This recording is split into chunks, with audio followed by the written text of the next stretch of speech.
Feel Good Breakfast Show. Welcome back as we get inspired, and we want you to be just as inspired. Now, I love it when our top-tier teams dominate on the world stage. Yep. Yeah, that gives us the warm and fuzzy feeling. For me, the real triumph comes when you hit those development levels. And the triumph of the Mfuleni team, the champions of street netball, an incredible initiative, almost a movement within sports. They are here, and of course, we've got the man behind the tournament joining us to chat about this incredible journey and the life skills gained through this and what's going on here, because there is some magic behind the scenes. Sporting Chance's Brad Bing is going to share some insights that he's gained from this initiative that is all about the right kind of legacy. So I'm going to give, because it's been a while, a big round of applause, please, for Brad Bing. Good to have you back here. And we will applaud our netball champions in just a moment. Mfuleni, putting your hand up. Brad, congratulations. Buddy, when you bring us little surprises for studio, woo-wee, buddy, that is quite a trophy. Wow. This is amazing. We love it, man. This is amazing. When we talk about sporting legacy, as I understand it, as you've explained, this stems from a 2010 legacy where you had to take all of that passion around sports, football, and create a program which worked incredibly well with the street football, an easy link to now connect to netball. Take us back to the beginning. How did street netball kind of evolve to this amazing trophy right here? In 2009, the World Cup was sold to South Africa on two components. One, there had to be a legacy. Yeah. The second one was Mr. Mandela had to be involved. Yeah. Mr. Mandela was involved, and the legacy, if you remember in 2009, there was the Confederation Cup. There was no legacy in place. We then got a phone call from FIFA to say, could we meet? I met with them, and we put together a street soccer program involving 8,000 children throughout South Africa in 40 township communities throughout the country. And when the Netball World Cup came to South Africa, a legacy had to be left behind because it's an African World Cup. And obviously, left to the last minute, we got a phone call to say, could we put together a legacy? Hence the street soccer concept, we just put into a street netball concept. And it just obviously just took it from there. Like fire. Yes, indeed. I mean, you have a great blueprint for these things. I mean, the thing is, when you generate this concept, it means you can plug in any sport, pretty much, because that's what you've been doing. And naturally, you're going to get so many people connecting to it and being impacted by it. I know that with this particular initiative, there was something like 800 goals, 8 different countries as well. I mean, this is huge. And in this inaugural event, the impact that it's had thus far, are you happy? Absolutely. I mean, once we've run a program like we've done, we asked the communities for feedback.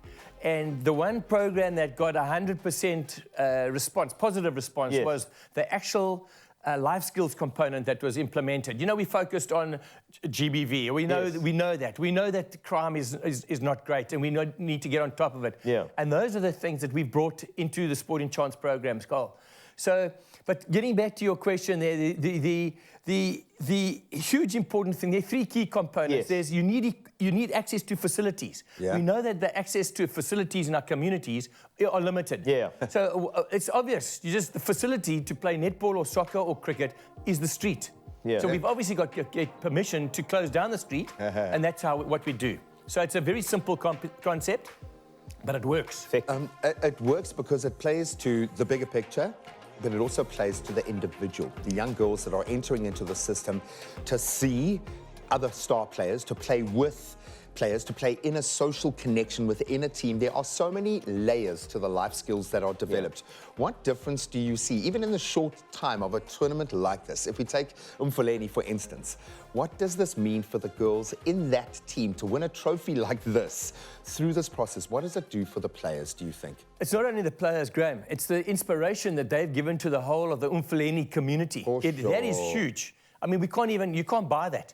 So the inspiration they've given, the lovely thing about it is we've also teamed up with Mfuleni a couple of years ago because she's a superstar. And she created a foundation, and we helped Pums to actually launch the foundation. So any child that has played in this tournament, we obviously identify as a natural talent, and we feed that into Pums's foundation. And then she obviously, because of the superstar status, she then takes it to another level. So the whole thing is there's a very, and throughout our programs over the last 33 years, I've got a very strong process to our programs. So we start off with humble beginnings, and then we take the people through right to the top. Literally to the top tier of the sport. Wow. That's brilliant.